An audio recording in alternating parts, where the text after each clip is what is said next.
नमस्कार, फिर पैसा बोलता में आपका स्वागत है, मैं आनंद श्रीनिवासन। गोल्ड में कोई फ़र्क नहीं हुआ, कल का प्राइस ही आज का प्राइस है, 14,150 में सिमट गई है। सोने के दाम में बहुत अच्छा हो रही है, 15,436 रुपया। चांदी का दाम 280 बोल रहे हैं, लेकिन फ्यूचर्स मार्केट में 2,61,000 में है, ये 1 केजी के लिए है। आरबीआई ने डॉलर बेचा और रुपया 94.40 तक पहुँच गया है। फिर से नीचे आएगा। ब्रेंट का दाम 100 रुपया है। आज निफ्टी गिर गई है। जब मैं बात कर रहा हूँ, ये 160 पॉइंट नीचे है। 24,160 के पास-पास है। बैंक निफ्टी तो 55,300 के पास है। आईटी इंडेक्स थोड़ा पॉजिटिव है। मेटल नेगेटिव है। एफएमसीजी नेगेटिव है। ऑटो नेगेटिव है। फार्मा नेगेटिव है।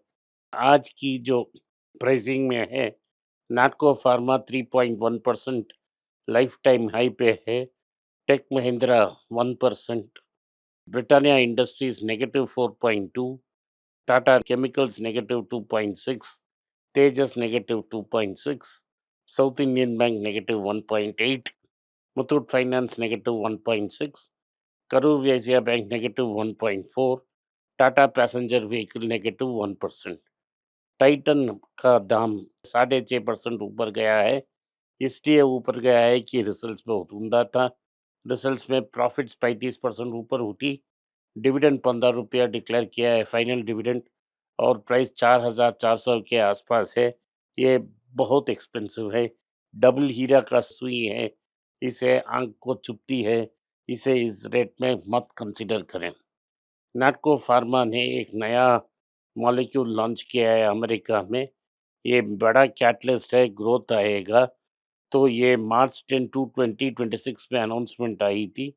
ये ड्रग हाई वैल्यू मॉलिक्यूल है, जो मेलोनियन कैंसर को ट्रीट करती है, और इसे वेरियस टाइप्स ऑफ कैंसर के लिए, क्यूर के लिए यूज़ करा जाती है। सिग्निफिकेंटली ये कंपनी की एक्सपोर्ट रेवेन्यू को बूस्ट करेगी। इन्वेस्टर्स ने पॉजिटिवली रिएक्ट किया और दाम को बढ़ा दिया है। तो ये बहुत खुशखबरी है। सेमीकंडक्टर मार्केट में भी एरिस लाइफ साइंसेज के साथ मिलकर उनकी अच्छा परफॉर्मेंस है। यूएस मिलिट्री इंटरसेप्ट ने ईरानियन अटैक्स को इंटरसेप्ट किया near the straight of Hormuz.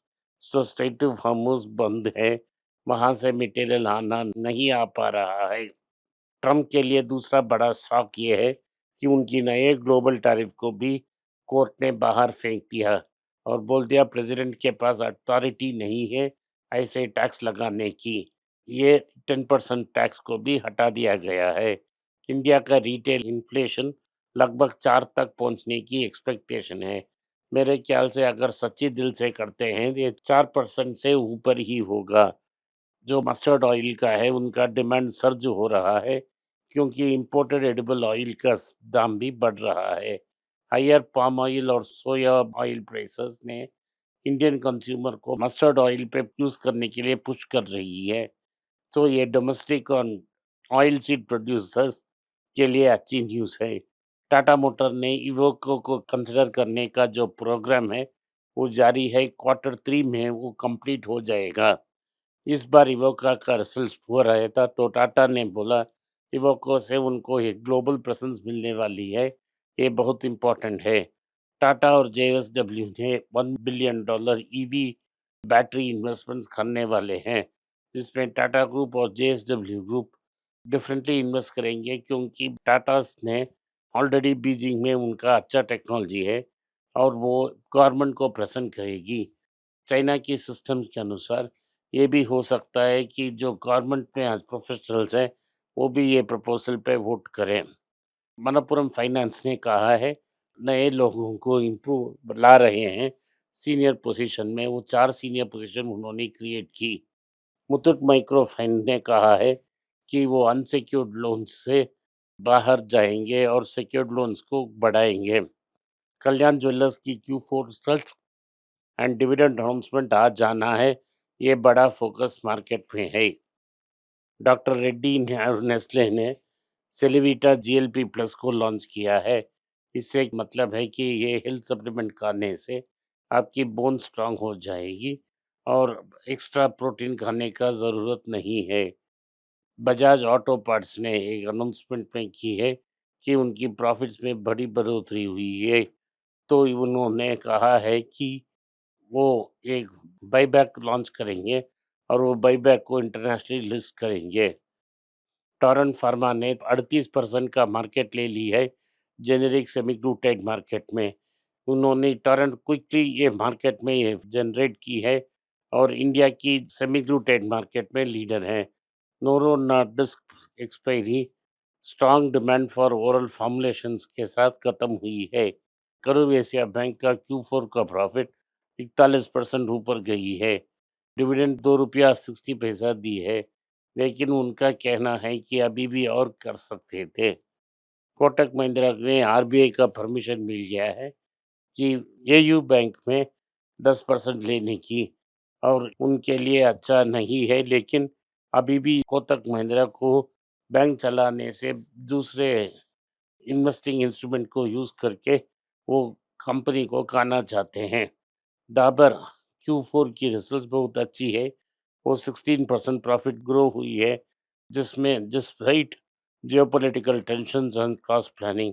Dabur की प्रॉफिट्स रूरल डिमांड और क्विक कॉमर्स के बदौलत हुई है।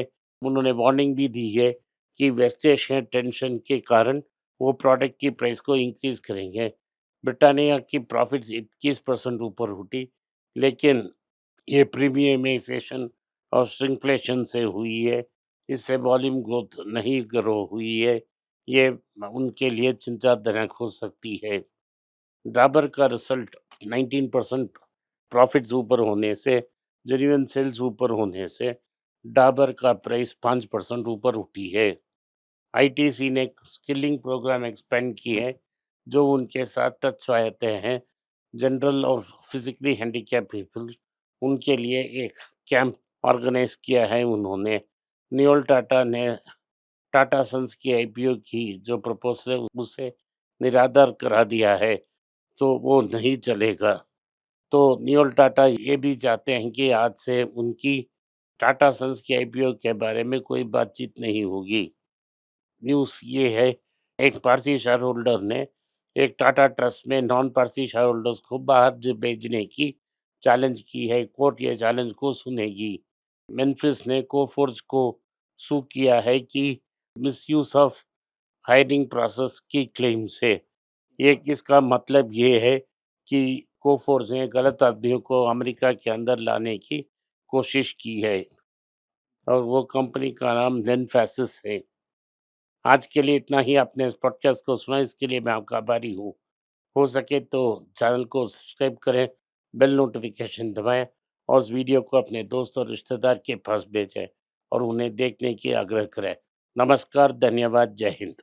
अगर आप मुझसे संपर्क करना चाहते हैं, नीचे दिए गए ईमेल में मेल भेजें। मेरी टीम आपके साथ संपर्क करेगी और मदद भी करेगी।